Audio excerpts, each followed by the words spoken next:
El día de hoy vamos a terminar, si Dios nos lo permite, este salmo.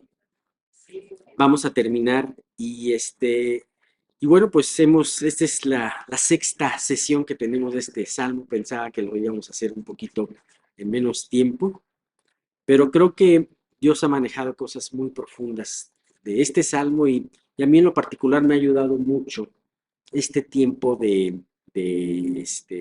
este grupo de salmos que son los salmos aleluya o el pequeño jalel, ¿no? Bien, pues vamos a comenzar con una oración. Que Dios nos guíe. Señor, muchísimas gracias porque nos trajiste aquí, porque permitiste tanto que el estudio de los salmos como el estudio de la santidad estuviese listo. Gracias, Dios, por estos pocos versículos, estos 5 versículos, Señor, que has permitido que se preparen para el día de hoy. Pero sin embargo, tú sabes que ni Miguel ni yo somos nada para poder hablar de tu palabra y tocar el corazón de la gente. Seas tú, Señor, el que puedas poner la dirección de las enseñanzas de la Escritura, Señor, conforme a lo que nosotros necesitamos. Ayúdanos que a través de tanto este estudio como el estudio de Miguel puedan enseñarnos aquellas cosas, Padre, que tenemos que reafirmar en nuestras vidas, aquellas cosas que también que no hemos entendido y que necesitan ser corregidas. Y Dios, pues también que todo esto sea para aliento y edificación. Llévanos a que no solamente esta hora o este par de horas podamos estar meditando en tu palabra, sino que sea todo el día, Señor, el que podamos estar meditando en esto. Te pedimos por los que no han podido venir, para que tú apresures sus pasos. Y si no han de venir, Señor, pues puedan de todas formas escuchar más tarde, Señor, el estudio. Te quiero pedir que no haya ningún problema eh, técnico, Señor, para que pueda grabarse completamente bien. Y te queremos pedir todo esto dándote gracias y en el nombre de tu Hijo Jesús. Amén. Bien, pues estos 5 versículos que vamos a ver, estamos viendo el Salmo 118. Y estos 5 versículos que vamos a ver son del 25 al 29. Bien, ¿cómo empezamos aquí? ¿Algo pasó aquí?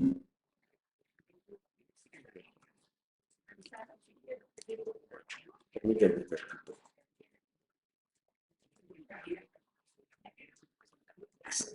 Es que déjenme encontrar tantito esta parte del estudio.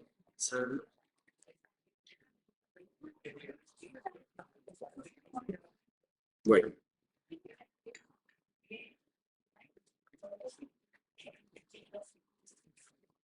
dice,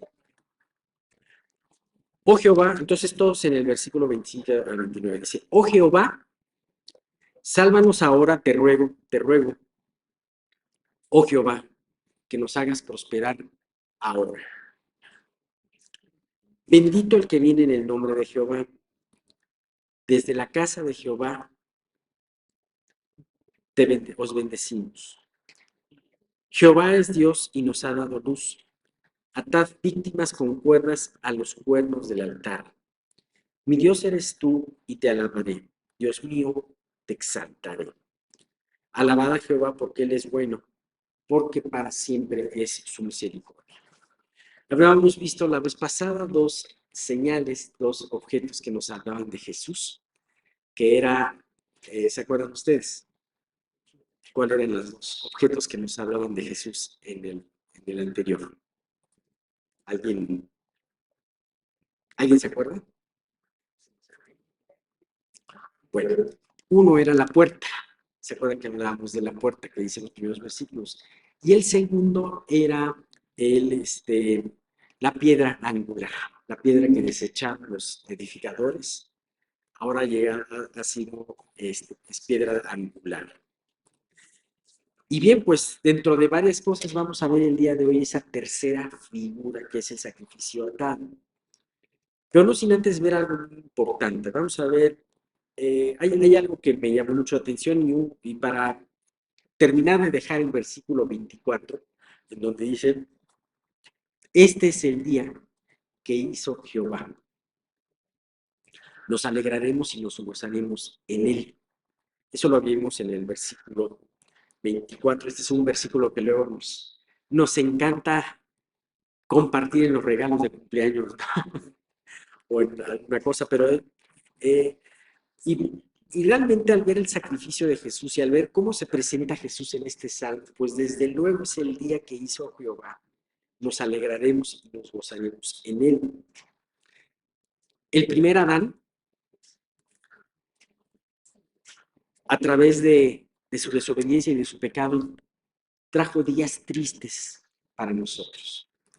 Trajo días negros, trajo días sin fruto, días de que lamentarlos. Pero el segundo Adán, Jesús, nos ha dado la oportunidad de regresarnos estos días de gozo, sabiendo que es un día que hizo Dios y que en ese día Dios tiene un plan para ti. Ahora, esto no es simple, sencillamente sonar como échale ganas, como si estuviésemos aquí echándonos porras unos a otros y sigue tratando de ser optimistas, ¿no? No, porque tú y yo podemos estar en medio de una prueba especial, una prueba fuerte, y aún este mandamiento se sigue aplicando a nosotros. Este es el día que hizo Jehová para que tú te gozaras en él. Gracias, muchas gracias. Bueno, comenzamos con estos dos versículos. Oh Jehová, sálvanos ahora te ruego, oh Jehová, que nos hagas prosperar ahora. Bendito el que viene en el nombre de Jehová. Desde la casa de Jehová os bendecimos. Y si ustedes se acordarán, estos dos versículos, ¿dónde se utilizan posteriormente? ¿Alguien sabe? Bendito es el que viene en el nombre del Señor. En el Evangelio, pero específicamente cuando es la entrada triunfal de Jesús en Jerusalén. Ahora, ellos utilizan la palabra Hosana. Aquí vemos en el versículo 25 de que dice, oh Jehová, sálvanos. Ellos decían Hosana, que quiere decir lo mismo, sálvanos. Bendito el que viene en el nombre de Jehová, de Dios, del Señor. Y es muy interesante porque este versículo se menciona de una manera profética y después podemos encontrarlo, este evento que se refiere en tres de los cuatro evangelios, en Mateo capítulo 21, en Marcos capítulo 11 y en Juan capítulo 12. Y este evento de la entrada triunfal en Jerusalén es muy importante en la vida, en todo el plan de redención y en la vida de Jesús y todo el plan de redención. De hecho, este evento también se predijo con anterioridad a través de los ritos de la Pascua. El cordero el cordero para que sacrificarse tenía que apartarse unos días antes y convivir con los dueños de la casa antes de sacrificarlo. Y era aproximadamente 5 días, varios días antes, era el día 10 del mes de Abib. Y ese día coincide con la entrada de Jesús, la entrada triunfal a Jerusalén, ¿no? Entonces, esta entrada iba a marcar dos eventos muy importantes. Primero iba a ser, ahora sí que el final del final. Empieza a marcar el principio de los eventos finales de Jesús. Cosas muy importantes en su predicación, en lo que hizo, se iban a dar a través de estos días, ¿no? Como que toda esta situación se iba a precipitar. Pero además, simbólicamente representa la presentación de Jesús ante Israel como su Mesías y Rey. Fíjate, Mateo, vámonos a los versículos de Mateo 21. A ver si lo tengo aquí bien. Mateo 21, versículos 4 y 5, dice,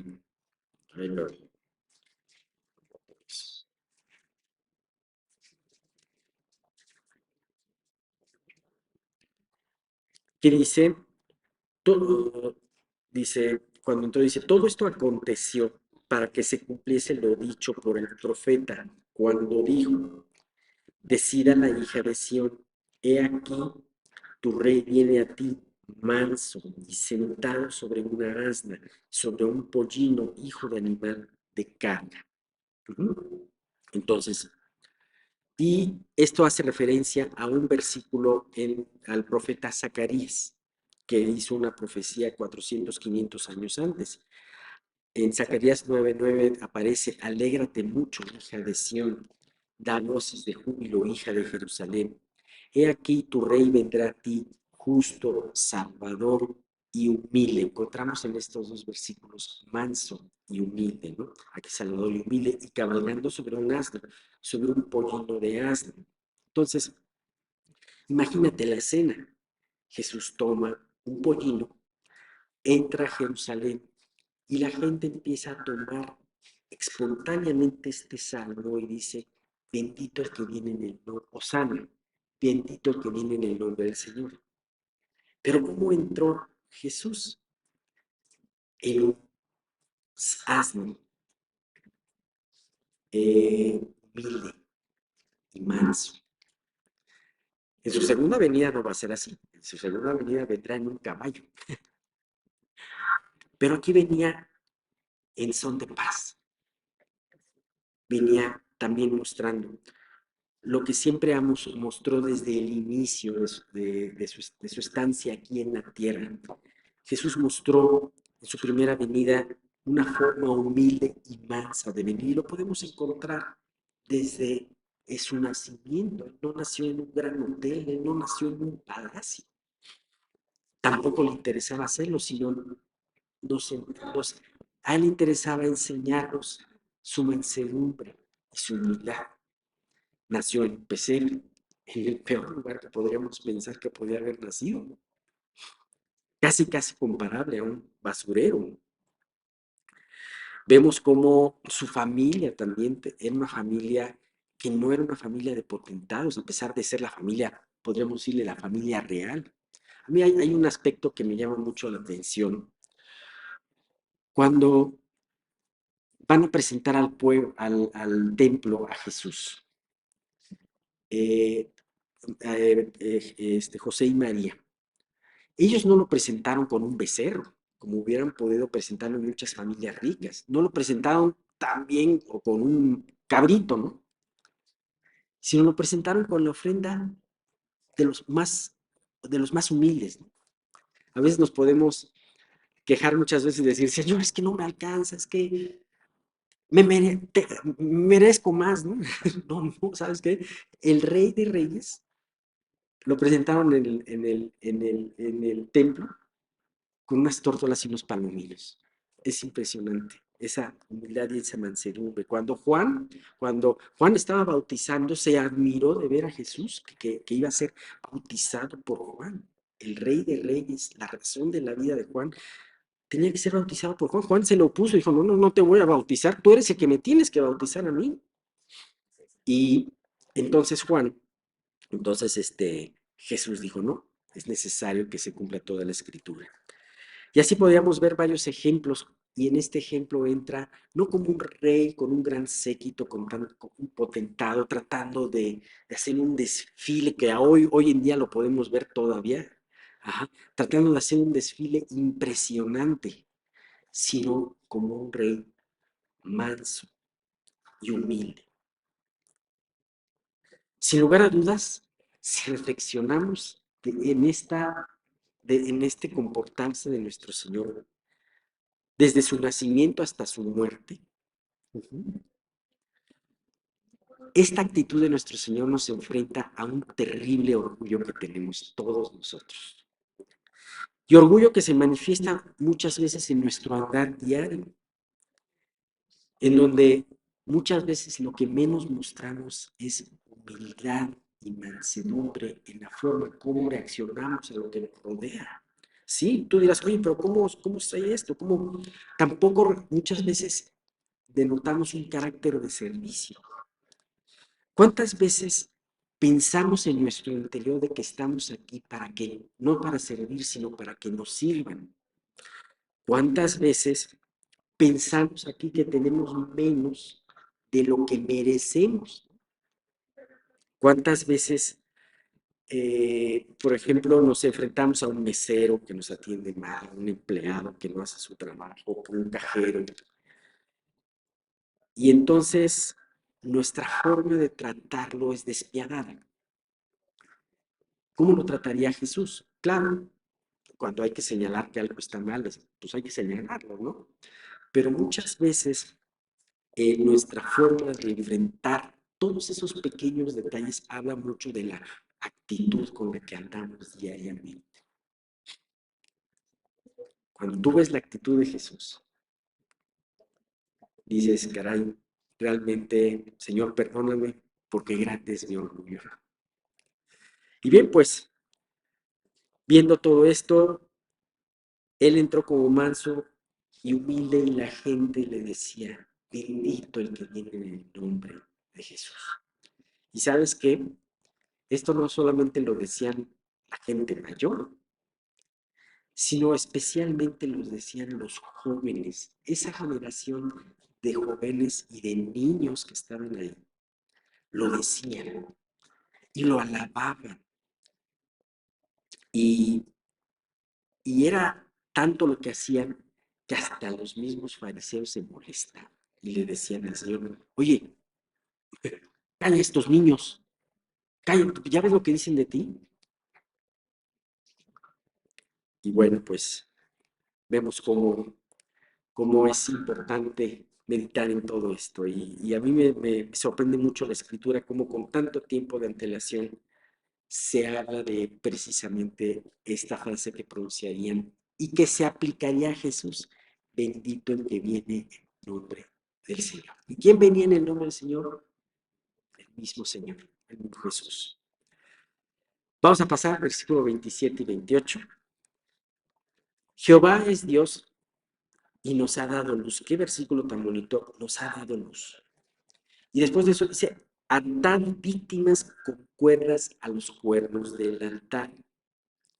Mi Dios eres tú y te alabaré, Dios mío, te exaltaré. Una vez que hemos hablado en esta parte y hacemos énfasis en este carácter humilde y manso de Jesús, nos encontramos con esta tercera figura de nuestro Salvador, que es la víctima atada al altar.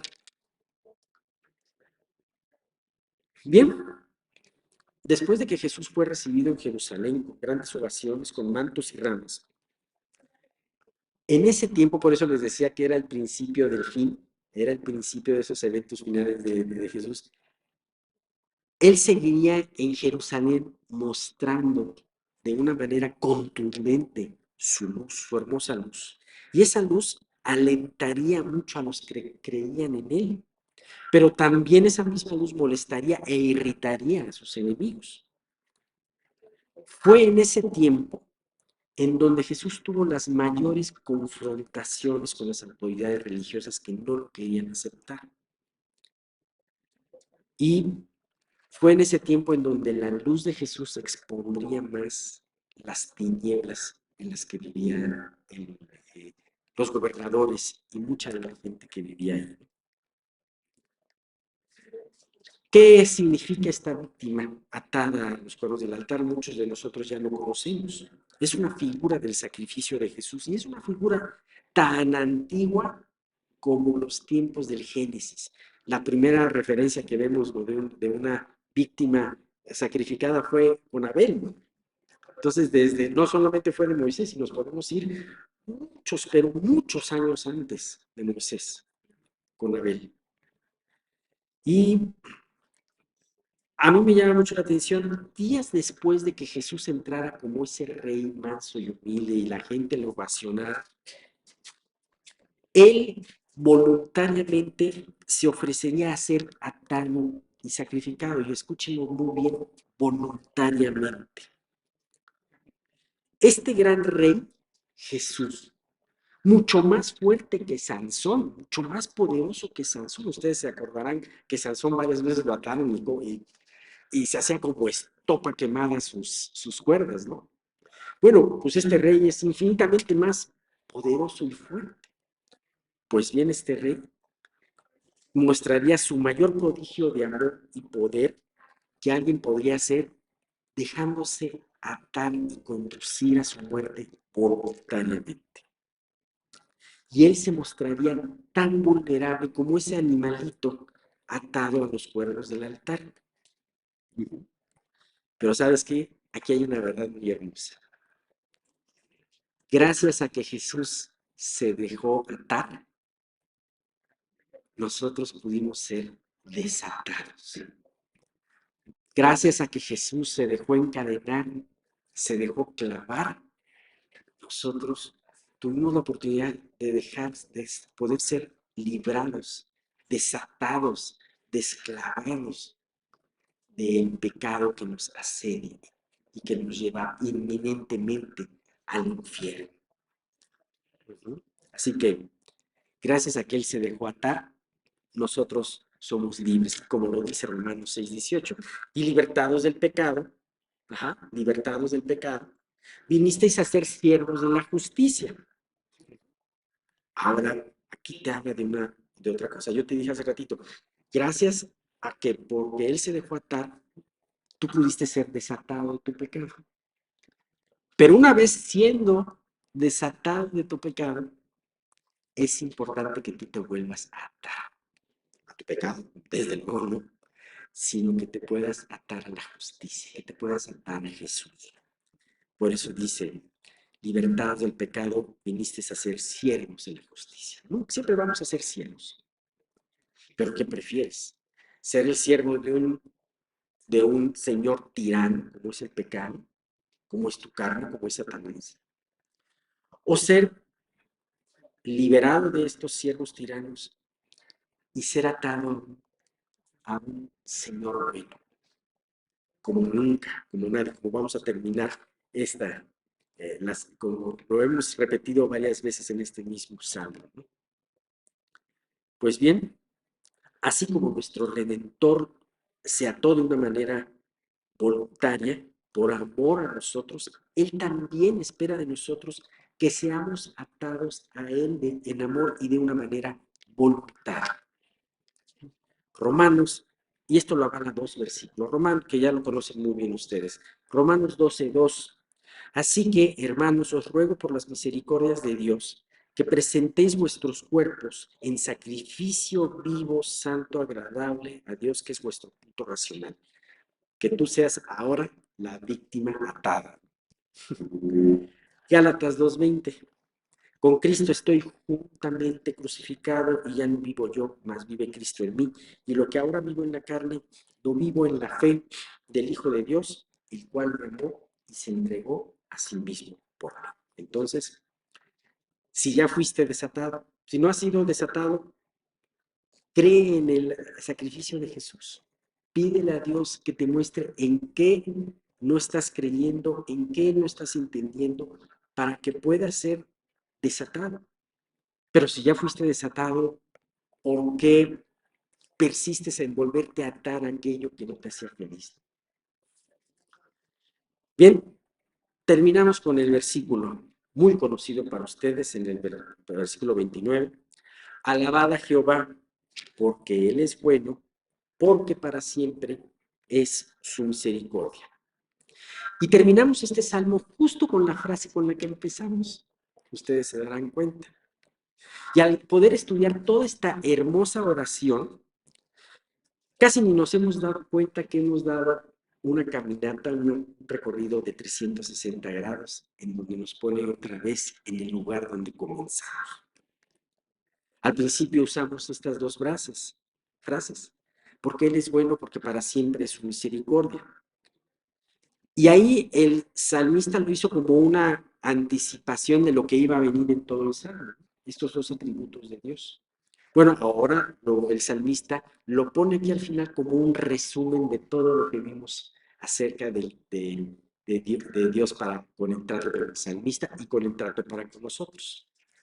¿Y qué podemos llegar de conclusión a través de todo esto? Bueno, podemos llegar a tres conclusiones rápidas. acerca de este salmo. Y la primera es que comenzamos y terminamos en este salmo alabando a Dios. ¿Sabes? Dios quiere que en cada prueba tú y yo lo conozcamos mejor. Y que las pruebas primeras puedan enseñarnos y alentarnos para poder pasar a las pruebas postreras y confiar en ellas.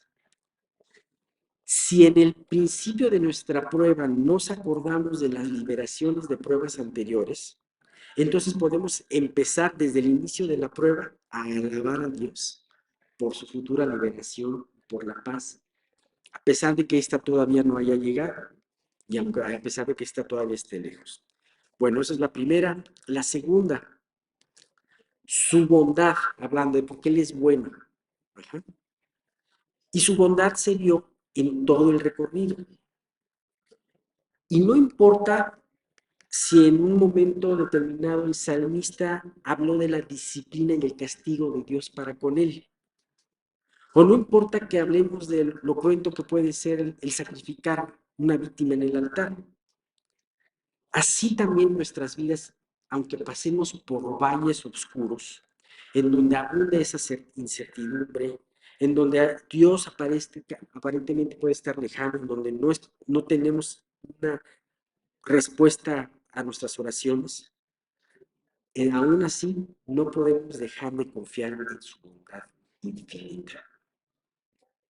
Comenzamos con su bondad y terminamos con su bondad. Y finalmente comenzamos con su misericordia y terminamos con su misericordia. ¿Sabes? Todas estas pruebas que tenemos, ¿sabes por qué las trae Dios? Por su misericordia. Y tú dirás, pero pues es que si me hacen sufrir, ¿dónde está la misericordia de Dios? No, la prueba no está destinada para hacerte sufrir. El sufrimiento es un medio para crecer. Más bien, la prueba está destinada para purificarte. El sufrimiento te va a purificar. Pero también para que tú puedas crecer en fe delante del Señor. Entonces, si Dios quiere darte a través de una prueba esos dos regalos, pues es parte de su misericordia. Y además, la prueba tiene un tiempo y va a terminar. ¿Por qué? Porque también sigue la misericordia de Dios. Hay algo muy importante que es nuestra fe. Nuestra fe tiene que ser prosperada, tiene que ser una fe en la que Dios trabaja. Así que no nos engañemos que nuestra paz y nuestra felicidad y gozo van a llegar hasta que termine la prueba o hasta que nuestro problema se resuelva. ¿Sabes? Si tú piensas que en la prueba el gozo y tu bienestar va a llegar hasta que la prueba se resuelva, vas a ir tropezando de prueba en prueba, quejándote al principio de la prueba y cuando Dios te contesta, pues gozándote, pero al día siguiente que se presenta otra prueba, vas otra vez a quejarte, como el pueblo de Israel que se acababa de ser liberado en el Mar Rojo y entonces le falta agua y se queja. Y luego le falta, y Dios le da agua, y luego se queja porque está harto del desierto, porque Dios le da el maná. En fin, entonces, así que no te engañes pensando que ese bienestar, esa felicidad, ese gozo va a venir con el término de la prueba. No, sabes, nunca vas a dejar de tener pruebas en esta vida terrenal. Y mientras una prueba acabe, otra va a empezar y hay alguna otra que estará en proceso. Así que la paz y el gozo Dios te lo dará no cuando te responde, sino cuando empiezas a confiar en Él. Y así va a ser diferente. Vas a pasar tu vida prueba tras prueba, pero tú pasarás arriba, en gozo. Es un poquito como la ola te va a revolcar o vas a surfear sobre la ola, ¿no? En ese sentido. Bueno, sabemos que siempre va a haber angustia y aflicción en una prueba, pero es importante aprenderlas a pasar como este salmo nos ha enseñado. Y bien, con esto terminamos esta interesante sección del pequeño jaleo. Y bueno, pues en 2 domingos, si Dios nos lo permite, empezaremos el grandote. Lo maravilloso de todo. es cuando el Espíritu Santo siempre tiene algo que decirnos. Y respecto de lo que nos estaba compartiendo Alex, hay algo que yo iba a dar como introducción, precisamente hablando del pueblo de Israel. Y es que Dios, parte de su trabajo fue guiar a Israel al ejército para humillarlo y ponerlo a prueba. Generalmente el orgullo es algo natural en todos nosotros que se da y se desarrolla. Muchas veces ni siquiera nos damos cuenta de que va creciendo y creciendo y creciendo. Generalmente cuando el orgullo crece, se desarrolla el pecado, la rebeldía a Dios, la soberbia, etc. Entonces Dios tiene que traer pruebas a nuestra vida donde nos humilla. Y es precisamente algo que Dios hace y es parte de las pruebas, además de lo que nos compartió Alex en el Salmo, es que es muy importante que seamos humillados. Dice un pasaje, bueno me es haber sido humillado para que aprenda tus estatutos. Eso quiere decir, lógicamente, que si nosotros no somos humillados, no vamos a aprender, se va a velar. Ahora, lógico que seremos puestos a prueba también, pero la prueba va a determinar la solidez o el grado de fe en la que nosotros vivimos. O sea, nosotros muchas veces pensamos emocionalmente o si todas las cosas van bien, que nuestra fe es correcta, si nada anda mal. Pero en realidad la fe se manifiesta cuando las cosas son inciertas, cuando estamos ante situaciones que no controlamos y que ni siquiera sabemos qué va a suceder. Entonces, las convicciones que nosotros desarrollemos a través de el ejercicio de nuestra vida cristiana, esto es, de nuestro crecimiento espiritual y nuestro proceso de santificación, eso es lo que nos va a ayudar en las pruebas. O sea, a final de cuentas, la vida cristiana, como lo hemos dicho muchas veces, es una vida de convicciones. Si nosotros no tuviéramos convicciones, desfalleceríamos.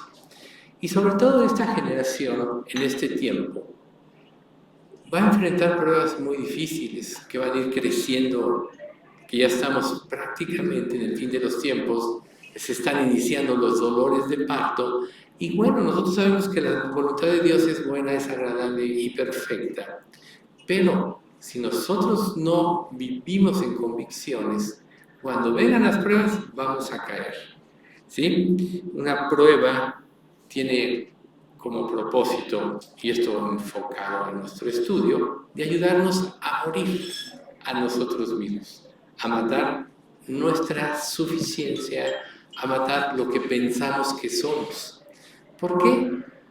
¿Quién de nosotros, por más inteligente que sea, por más diestro que sea haciendo algo, puede compararse con Jesús? Jesús es Dios, es el modelo perfecto del hombre. Cuando la Biblia nos dice que va a formar a Cristo en nosotros, es precisamente porque nos está llevando al más alto alcance al que el hombre puede aspirar en una vida. Si no fuera de esa manera, entonces, ¿para qué aprenderíamos de Jesús? ¿Para qué sería necesario formar a Cristo en nosotros? ¿Sí? Entonces, la voluntad de Dios, que es buena, agradable y perfecta, va a dar paso a que se cumpla el propósito de Dios.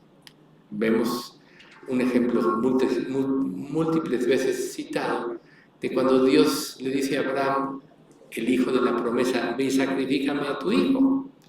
Hebreos nos da una explicación muy importante de este evento. Dice, fue por la fe que Abraham ofreció a Isaac en sacrificio cuando Dios lo puso a prueba. Punto número 1. Dios lo puso a prueba para ver si su fe era sólida verdaderamente, si era real. Abraham, quien había recibido las promesas de Dios, estuvo dispuesto a sacrificar a su único hijo, Isaac. Aun cuando Dios le había dicho, Isaac es el hijo mediante el cual procederán tus descendientes.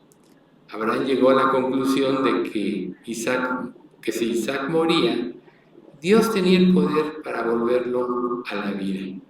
Y en cierto sentido, Abraham recibió de vuelta a su hijo de entre los muertos, porque murió a él, porque quitó el posible ídolo.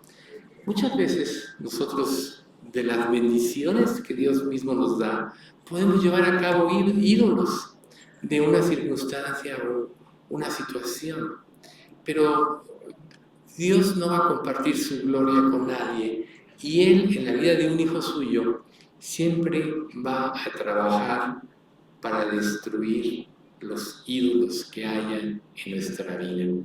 ¿Sí se entiende, claro? Porque oigo mucho eco. Sí, bueno. Para destruir los ídolos que hay en nuestra vida. Entonces, volviendo nosotros al pasaje que estamos estudiando, Romanos 12, 1 y 2, que dice: así que, ya lo vimos la vez pasada, hermanos, os ruego por las misericordias de Dios que presentéis vuestros cuerpos en sacrificio vivo, santo, agradable a Dios, que es vuestro culto racional. No os conforméis a este siglo, sino transformaos por medio de la renovación de nuestro entendimiento, para que comprobéis cuál sea la buena voluntad de Dios, agradable y perfecta. Y la parte en la que nosotros nos quedamos la vez pasada es en la no conformidad. No os conforméis a este siglo. No vivas de acuerdo a este siglo.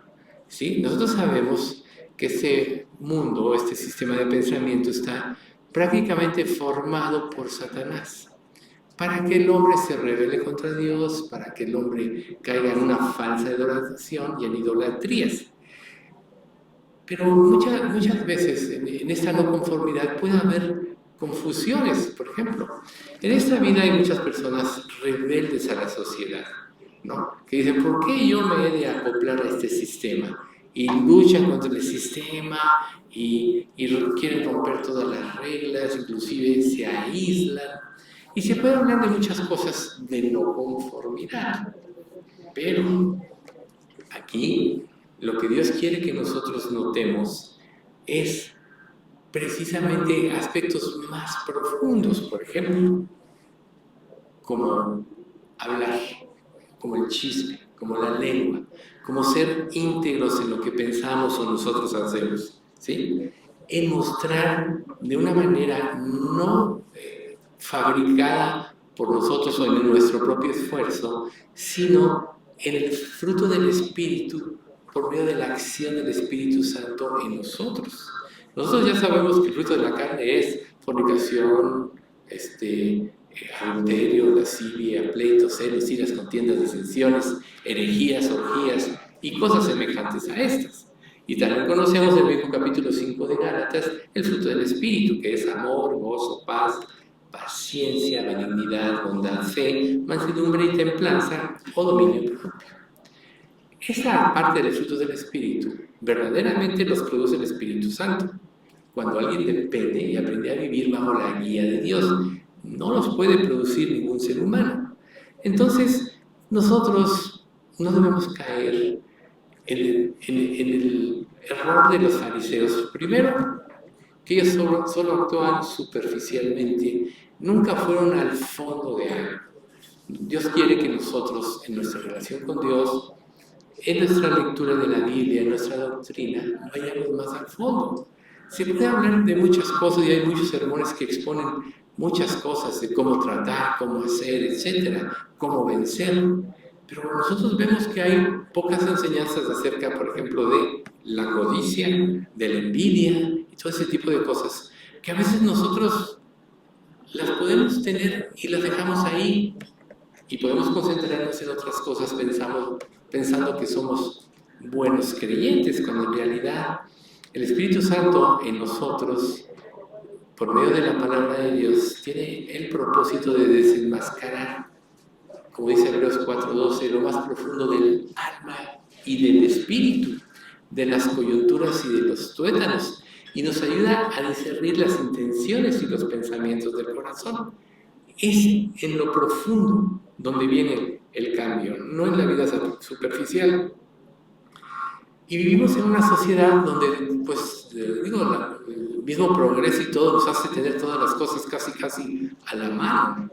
Tú nomás vas al súper y ya compras pollo muerto, carne ahí y todo. Antes tenían que ir a matar, primero agarrar la gallinita y luego matarla, luego pelarla y todas las cosas así. O sea, vivimos una vida en que todo está a la mano, pero eso también afecta nuestro sentido de profundizar. Y Dios quiere, sobre todo en las cosas de Él, que no llevemos una vida superficial. Entonces, parte de no conformarse a este siglo precisamente es que nosotros aprendamos a vivir de una vida más profunda en nuestra relación con Dios. Por ejemplo, ¿cómo puedes tú combatir el odiar, el tener amargura, el tener envidia contra una persona? ¿Cómo puedes combatirlo? Por ejemplo, la palabra nos dice, el segundo mandamiento, ¿no? Ama a tu prójimo como a ti mismo, que se traduce en haz a otros como quieres que te hagan, o ámalos como me amas a mí. ¿Cómo puede una persona tener envidia o resentimiento de alguien que quiere el bien de la otra? Cuando nosotros somos transformados, nos va a dar gusto, nos va a dar alegría el progreso, las victorias de otros, no nos va a causar envidia. Cuando vienen ese tipo de emociones contrarias a lo que Dios nos muestra en la palabra, quiere decir que todavía algo hay mal en nuestro corazón. Y precisamente es falta de reposo, falta de conformidad. Jesús por eso atacó tan severamente a los escribas y a los fariseos, porque ellos vivían una vida superficial, les dijo. Hay de vosotros, escribas y fariseos hipócritas, porque diezmáis la menta y el eneldo y el comino, y dejáis lo más importante de la ley, la justicia, la misericordia y la fe. Esto era necesario hacer sin dejar de hacer aquello. Guías ciegos, que coláis el mosquito y traigáis el camello. Entonces Jesús condenó a los fariseos de concentrarse en hechos que no tenían nada que ver con lo que Dios quería, lo profundo de Dios. Descuidaban por poner reglas y normas hechas por hombres en lugar de enseñar el sentido correcto de los mandamientos de Dios. Por eso les decía, coláis el mosquito y dejáis pasar el camello. Nosotros probablemente como creyentes cumplamos muchas cosas que Dios nos dice, pero Dios quiere que, por ejemplo, no dejemos de prestar atención en los asuntos de justicia, de misericordia y de fidelidad. A final de cuentas, la fidelidad, que se traduce también en fe, es lo que Dios quiere que tengamos hacia Él y hacia su persona. Por eso es tan importante, como dice este pasaje que estamos estudiando, transformarnos por medio de la renovación de nuestro entendimiento. Entonces, no es meramente la palabra ser conformista a lo que Dios quiere, o no ser conformista a lo que hay en este mundo, sino que no nos conformemos nosotros a lo que este mundo, los valores de este mundo, ¿sí? Entonces, volvemos a enfatizar un punto muy importante. No os conforméis, sino transformaos por medio de la renovación de nuestro entendimiento. Entonces, hay una diferencia, ¿sí? Con implica estar de acuerdo con algo, con una estructura, con una forma, y es precisamente conformarse a este mundo, es aceptar a este mundo, aceptar sus políticas, aceptar sus principios falsos, aceptar la forma en que ellos dicen que se debe hacer las cosas, perdón. Ahora nosotros vemos cómo, por ejemplo, la ONU ya quieren dictar cómo tienen que actuar las naciones. Lo vemos en los conflictos que hay, por ejemplo, con Israel. Inclusive hay países que ya declararon culpables a personas como el dirigente de Israel porque según ellos es un homicida y porque se creyeron las mentiras y todo el mundo lo cree. Todo el mundo no analiza las razones. Si estudiáramos, por ejemplo, deja el mundo, nosotros como creyentes, si estudiáramos la palabra de Dios o la aplicáramos, nos daríamos cuenta que hay una promesa que nadie va a poder destruir a Israel. Que Dios está tratando con ellos, sí, porque negaron al Mesías, y ese proceso los va a llevar a Él. Pero entonces, aquí es donde pasamos al otro punto, transformados, ¿sí? Esto es, no nada más cambiar, sino trascender, sino cambiar la estructura de nuestra vida. Levantarnos por encima de las formas y de las estructuras de este mundo. Es difícil, porque nacimos y crecimos en una estructura, por ejemplo, la estructura religiosa que nos enseñaron nuestros padres.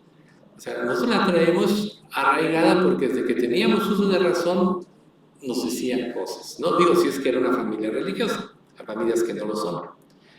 Pero cuando uno viene a Cristo, tiene que romper todas esas estructuras falsas. Aún tú pudiste haber nacido de nuevo en una iglesia que no tiene falsos principios y todas esas estructuras falsas, cuando Dios te lleva a un lugar donde se expone la verdad, a veces es muy difícil romperlas porque ya te acostumbraste o ya tu mente se acopló a una forma X de pensar. Por eso es que el estudio de la palabra es tan importante. Recuerden una cosa. Cuando tú vas a la Biblia, Dios te habla a ti directamente. Eres tú y Dios. ¿Por qué? O sea, esa debe ser la base de nuestra vida cristiana. Entonces, cuando vienes a un lugar como este, donde se expone la palabra de Dios, todo lo que está revelado de acuerdo a la palabra que es la verdad, con la verdad hace un clic donde se afirma una verdad como algo sólido y verdadero, valga la redundancia, y viene el cambio. Pero ¿qué pasa si tú lees la Biblia y vas a un lugar donde se predica la palabra y se dicen cosas que son diferentes? Por ejemplo, cuando nosotros nos convertimos leyendo la Biblia, yo primero como mi esposa, sentimos esa necesidad de congregarnos y visitamos muchas iglesias. ¿Y saben qué? Fue muy fácil detectar que no estaba la verdad, porque teníamos el parámetro de la Biblia. Digamos, no, aquí no está la verdad por esto, por otro. Obviamente empezamos con la religión a la que pertenecíamos, pero luego visitamos a otros tipos de religiones y nos fue muy claro saber que no estaba la verdad ahí, porque ya teníamos nosotros el fundamento de la palabra. Nosotros podemos creernos lo que la gente dice. Recuerden que Satanás es tan sutil que en su sistema de pensamiento fomentado sobre el cual la sociedad se rige, las cosas que él dice son muy lógicas, son muy parecidas a la verdad, pero no son la verdad. Ese es el punto. La verdad solo es una y es la revelación de Dios a través de su palabra por medio de la inspiración del Espíritu Santo. Primero que nada, nuestra conciencia, que está conformada a los 10 mandamientos, sabe cuando estamos frente a la verdad. Que no lo queramos reconocer siempre, esa es otra cosa. Puede ser rebeldía, orgullo, o que quieres seguir pecando, vivir en el pecado. Pero la conciencia, recuerda que va a ser un elemento que Dios va a usar el día que juzgue.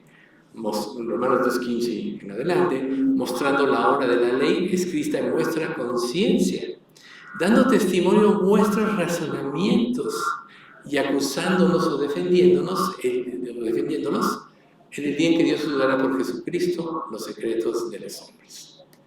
Ahí está, la conciencia es algo que Dios va a usar. ¿Y quién puede mirar la conciencia? Tú puedes justificarte ante todos y hacerles creer lo que tú quieras, pero nadie va a escapar de la conciencia. Y esa misma conciencia, cuando nacemos de nuevo, avivada por el Espíritu Santo, es la que no nos deja salirnos Por eso es que es ilógico pensar, y por eso Jesús dijo que para poder entrar en el reino de los cielos teníamos que ser diferentes a los escribas y fariseos. Precisamente porque ellos habían tomado lo que les convenía, habían impuesto normas, y lo que ellos pretendían no era honrar a Dios, sino honrarse a sí mismos, tener beneficios ellos mismos. Por eso Jesús los tuvo que confrontar muchas veces, reitero. ¿Por qué? No querían agradar a Dios. Cuando viene Jesús y les rompe el juego completamente, por eso no nada más lo desacreditan o tratan de desacreditarlo, sino al último quieren matarlo, porque no encajaba. Sí, por ejemplo, el sistema de pensamiento de ellos era, no matarás. Decía, bueno, yo no he matado a nadie, por tanto cumplo el mandamiento. Pero el odio y todo ese tipo de cosas, entonces Dios dice, el que odia a sus hermanos como asesino, como si asesinara, ellos lo pasaban por alto. La prueba es que cuando viene Jesús y los desenmascara, ¿ellos mataron directamente a Jesús? No, lo mandó matar Pilato, ¿verdad? Y después decían, yo no lo maté. Pero ¿qué hicieron ellos? Claramente fueron los que incitaron a la multitud y ellos mismos porque querían deshacerse de aquel que les decía la verdad. Entonces, nosotros todos como humanos tenemos esta tendencia. Por eso Dios quiere que seamos transformados, y la transformación viene por tener el precepto y seguirlo. Tener el concepto y obedecerlo, porque si no, no vamos a ser transformados en la mente. ¿Sí? Entonces vamos a seguir usando las partes que nos convienen de la religión, del cristianismo, y vamos nosotros a, por otro lado, para compensar, mostrarnos religiosos ante muchos, como aprobados, pero vamos a estar viviendo una mentira. Entonces nosotros tenemos que aprender que en nuestra relación con Dios, primero que nada tenemos que ser honestos. ¿Cómo puedes ser honesto con Dios si muchas veces no sabes ser honesto ni contigo mismo? ¿Cuántas personas no dicen, es que no sé ni lo que quiero, no sé ni a dónde voy? ¿Sí? Recuerden, porque lo que hago no lo entiendo, pues no hago el bien que quiero, sino lo que aborrezco, eso hago, lo que Pablo dice. Entonces, el cambio desde la salvación empieza por la honestidad con Dios. Tú no te puedes arrepentir de tus pecados si no eres honesto. Puedes tratar de decirle, Dios, sí me arrepiento, y orar. Pero si no hay en ti el deseo de agradar a Dios, si no hay en ti el deseo de un cambio, no estás teniendo un verdadero arrepentimiento. Por eso es que hay tantos falsos creyentes o pseudo creyentes, porque no han llegado a ese punto por falta de profundidad. Cuando nosotros empezamos a ser honestos y quizá tengamos que hacer ejercicios en nuestra vida de ello, y empecemos a detectar no la luz de nuestro pensamiento que siempre lleva implícita la conveniencia.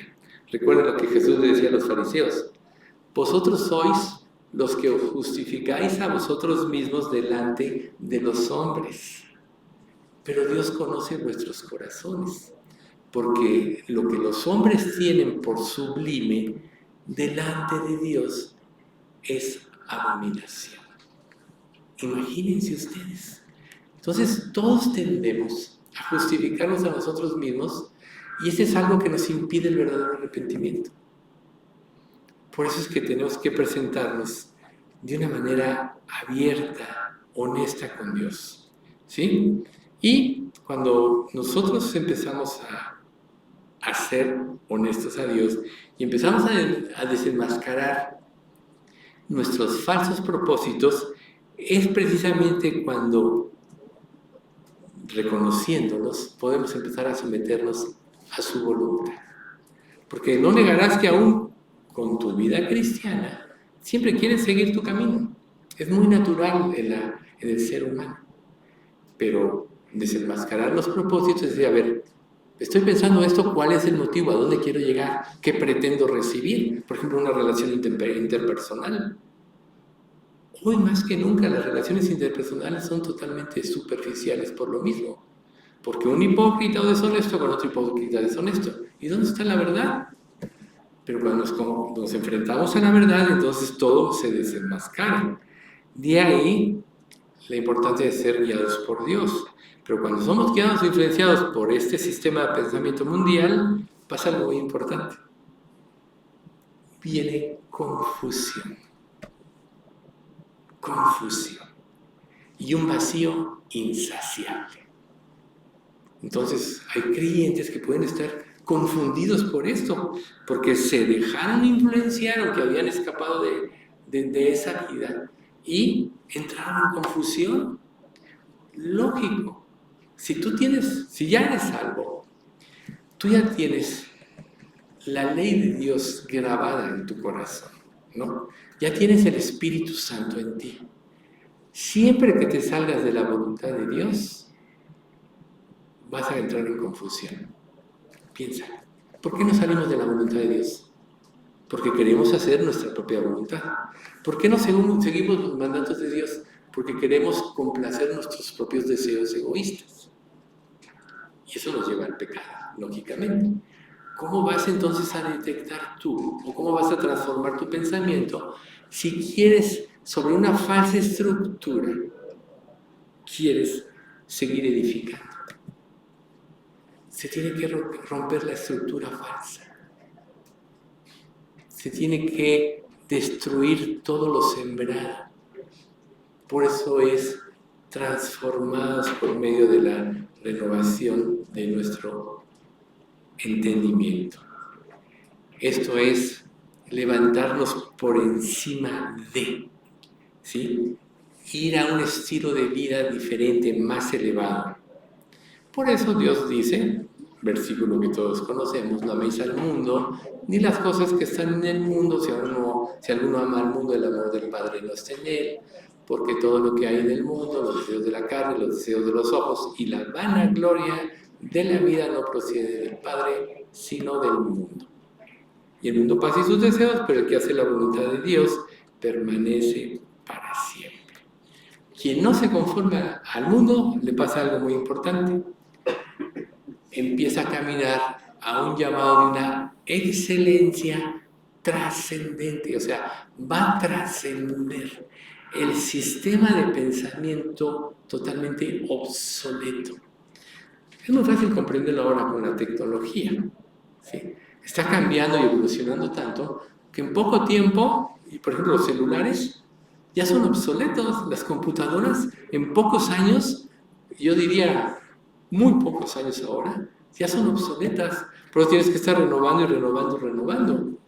Y aquí Dios te dice, usando este ejemplo, renovados transformados por medio de la renovación de vuestro entendimiento. ¿Por qué?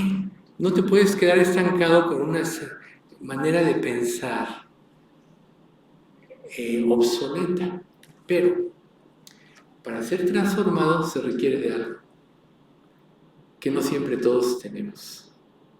Disciplina. Disciplina.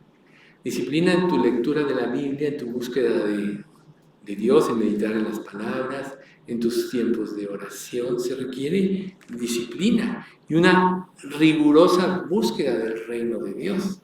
O sea, ¿qué entiendes por riguroso? Algo donde vas a poner todo tu entendimiento, todo tu empeño, porque a final de cuentas, todo lo que tú hagas por este mundo, o todo lo que edifiques sobre este mundo de falsos cimientos, va a ser destruido. Nada te vas a llevar, como Job dijo, ¿no? Sin nada vine a este mundo y sin duda nada me llevaré. Y esa es una verdad contundente. Cuando no vivimos para Dios y no crecemos, estamos trabajando para el fuego. Si no vendría ese pasaje de 1 Corintios 3, 13 al 15 que dice, la obra de cada uno será manifiesta, pues el día la declarará, pues por el fuego será probada. Perdón. y la obra de cada uno, cual sea, el fuego la probará. Si permaneciere, el fuego es la fe, por cierto, si permaneciere la obra de alguno que sobreedificó, ¿sobre qué fundamento? El verdadero, recibirá recompensa. Si la obra de alguno se quemare sobre un falso fundamento, recibirá pérdida. ¿Ven ustedes? Eso va a suceder. Entonces, cuando tú vives para ti mismo o vives por las cosas de este mundo, estás perdiendo los tesoros de la eternidad. Para poder vivir para Dios hay que tener, primero que nada, la visión de la vida, de la eternidad. No dice la Escritura, Dios nos ha dado vida eterna y esta vida está en su Hijo. Ahí está. Dios nos ha dado vida eterna. ¿Por qué vamos a vivir? Nosotros vemos que el tiempo pasa. Unos más que otros aquí, pero cuando menos nos damos cuenta, la vida ya pasó. ¿Y qué te vas a llevar? Que no sea lo que hayas hecho por amor a Dios y por servicio a Él. Por eso es tan importante que empecemos por profundizar en el llamado de Dios para que se transforme nuestra mente. Cambio de perspectiva, cambio de manera de pensar. O sea, Dios quiere que aprendas a pensar como Él. Él tiene todas las perspectivas, todos los ángulos los conoce. Nuestros ángulos están limitados a nuestra, secuencia o intención física, ¿no? Nuestro punto de vista físico. Pero Dios conoce todos los ángulos de todo y la palabra nos da todos los ángulos. ¿Cómo puedes distinguir en tu vida qué áreas están mal si solo ves tu propio ángulo, el ángulo de tu propia visión? Obviamente no vas a poder ver. Necesitas aprender a ver a través de los ojos de Dios, quien conoce todos los ángulos y sus mandamientos hacia el futuro. Nos están librando y nos están guardando de problemas futuros en el sentido no de que no vayan a venir los problemas, sino de que van a formar un carácter en nosotros que nos permita trascender las pruebas, desarrollar ese carácter de lo que Dios quiere. Entonces, necesitamos educación bíblica, la que recibimos aquí, pero tenemos que buscar cada uno en nuestra propia casa. Hay muchas escuelas muy prestigiosas, muy caras, y hay escuelas muy sencillas, las escuelas de gobierno. Pero resulta que la capacidad o el triunfo de una persona no depende de dónde estudió, sino de su esfuerzo por aprender y ser. Hay personas que pueden estudiar en la mejor escuela y no son obsoletos porque nunca aprendieron ni quisieron aprender. Y hay personas que tuvieron que luchar en la vida y aprendieron por eso mismo. Entonces, Dios quiere, por eso, que tengamos una educación profunda, ya que eso es lo verdadero. Olvídense de todo lo demás. Recuerden, Marta, Marta, Marta, afanada y turbada, estás en muchas cosas, pero solo una cosa es necesaria. Y María ha escogido la buena parte. ¿Cuál fue esa buena parte? Busca primero el reino de Dios. No te distraigas, deleítate en el Señor. Si no, la palabra de Dios no nos diría que necesitamos crecer, necesitamos avanzar. Como dice Hebreos 5, 13, 14. Todo el que participa de la leche es inexperto en la palabra de justicia porque es niño. Pero el alimento sólido es para los que han alcanzado madurez. Aquellos que por el uso tienen ejercitados los sentidos en el discernimiento del bien y del mal. ¿Cuál es el uso?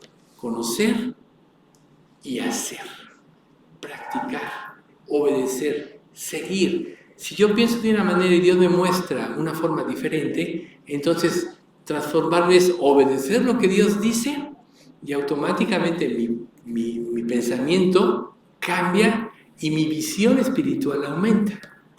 Si yo me quedo estancado en los principios básicos, que es participar de la leche, como Pedro decía, ¿no? Decía como niños recién nacidos, la leche espiritual, no adulterada, para que por ella crezcáis para salvación. Pero dime una cosa, ¿un bebé se puede quedar como bebé participando de la leche todo el tiempo? No, tiene que llegar el momento que empiece a comer ya la comida más sólida y todo eso.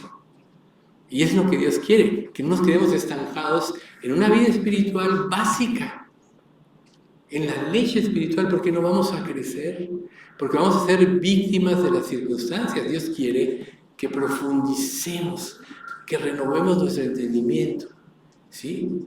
Y es precisamente lo que va a ayudarnos a ejercitar nuestro sentido en el discernimiento del bien y del mal. Una vida cambia, ¿saben por qué? Porque la mente cambia. Si tu mente no cambia, vas a seguir en las mismas ideas. ¿Cuántas veces no volvemos a las mismas ideas nosotros mismos? Es como cuando Israel salió de Egipto. Empezaron a tener problemas y en su corazón se volvieron a Egipto. ¿Por qué? Porque no pudieron entender a dónde Dios los quería llevar. Dios los quería llevar a una vida diferente.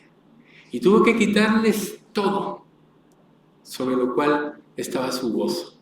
Aquellas verduras frescas, los pescados de balde, como dice la Escritura. Y Dios les empieza a dar el alimento correcto, el maná, y lo aborrecen. Era el alimento correcto para el lugar donde estaban viviendo. Por eso cuando piden carne, ¿quiénes fueron los primeros que se murieron? Los más robustos, por no decir los más dragones. Los más robustos. No era el alimento adecuado. Así nosotros venimos a Dios, venimos a Cristo, y Dios nos empieza a dar el maná, que es el vivir por fe, vivir en la confianza, saber que Dios domina las circunstancias de todo y que Él, en su benevolencia, como bien hoy se decía en el Salmo, siempre nos va a ayudar a salir adelante. Pero muchas veces ante una prueba en tu mente, quieres volverte a lo anterior, aunque lo anterior te tenía separado de Dios y te tenía una vida llena de pecado. Entonces, la verdadera transformación viene por ganar un nuevo entendimiento de las cosas, una nueva perspectiva, ¿sí? Y desechar toda la influencia de este mundo, sus falsos motivos de felicidad, sus falsos valores de cómo uno debe ser, etcétera, que es la doctrina del diablo, ¿sí? Entonces, nuestra meta debe ser conformados a la imagen de Cristo. ¿Y cuál era la característica de Cristo? Juan 5:30. No puedo hacer yo nada por mí mismo, así según oigo, así juzgo, y mi juicio es verdadero. Y aquí está la clave, porque no busco mi voluntad, sino la voluntad del que me envió, la del Padre. Esa es la manera de ser transformados, vivir para hacer la voluntad.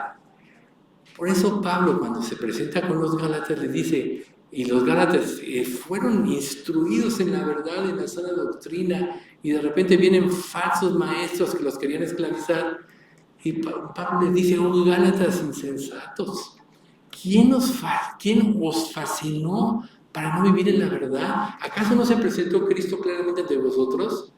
Habiendo llevados a la libertad, ¿ahora vas a volver a la esclavitud?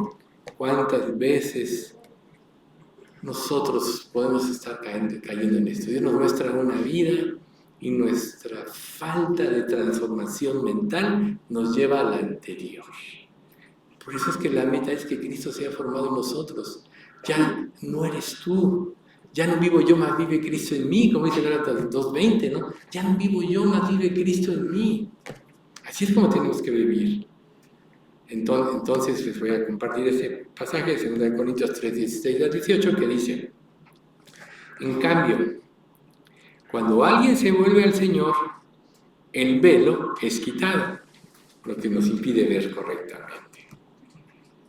Pues el Señor es el Espíritu, y donde está el Espíritu del Señor, allí hay libertad. Así que todos nosotros, a quienes nos ha sido quitado el velo, podemos ver y reflejar la gloria del Señor. El Señor, quien es el Espíritu, nos hace más y más parecidos a Él a medida que somos transformados a su gloriosa imagen. Ven qué hermoso pasaje. Esa es la versión NTV, por cierto. O sea, Dios quiere quitar ese velo y lo quita cuando nos convertimos a Cristo. No es lógico que te lo vuelves a poner, más bien ahora tienes que vivir para glorificar a Dios y vas a ser transformado en su gloria. Ahora, algo muy importante, nosotros no somos Dios, ni somos hombres Dios, ese era Jesús. Pero en nuestra humanidad, en la medida que transformemos nuestro entendimiento, iremos dándole gloria a Dios y a Jesús. Y vamos a concluir con un pasaje de Habacuc 3:2, que dice: Oh Jehová, he oído tu palabra y temí. Oh Jehová, aviva tu obra en medio de los tiempos. En medio de los tiempos, hazla conocer. En la ira, acuérdate de la misericordia. Dios quiere, en estos tiempos últimos, avivar su obra. Y el avivamiento comienza por la búsqueda sincera de cada uno de nosotros de perseguir o de seguir la voluntad de Dios.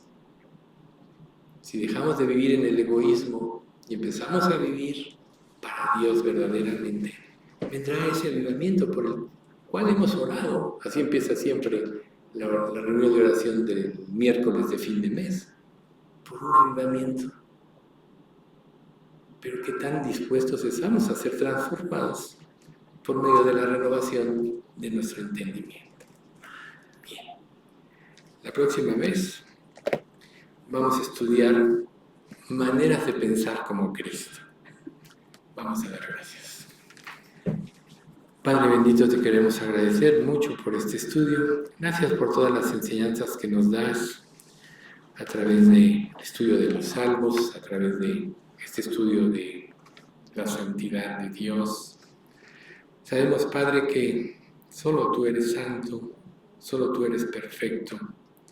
Pero sabemos, Padre, que a través del sacrificio de Cristo, tú nos has perfeccionado. Y te pedimos, Padre, que nos sigas transformando a la imagen de Cristo, hasta que, como Él pidió en el capítulo 17 de Juan, que como tú y Él eran uno, así nosotros seamos uno con Cristo, uno en la manera de pensar, uno en el propósito de la vida, uno contigo, Señor. Concédenos eso y concédenos que como iglesia tuya te podamos seguir.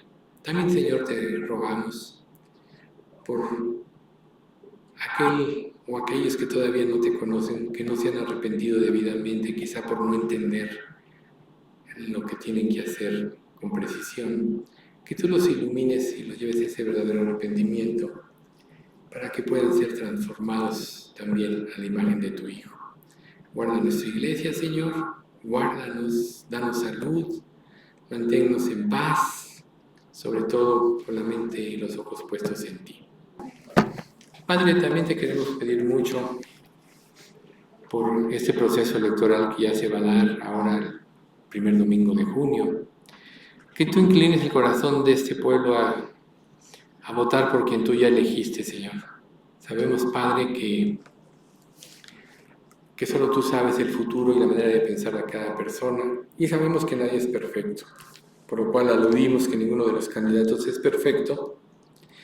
Pero te pedimos, Padre, que por aquel que tú elijas, aquel sobre el cual inclines a tu pueblo a votar por él, sea una persona que tú puedas transformar, que pueda aprender el temor tuyo, tomar conciencia de lo que haga dará cuenta, que pueda amar a su país, a México, y pueda verdaderamente querer el bien de esta nación.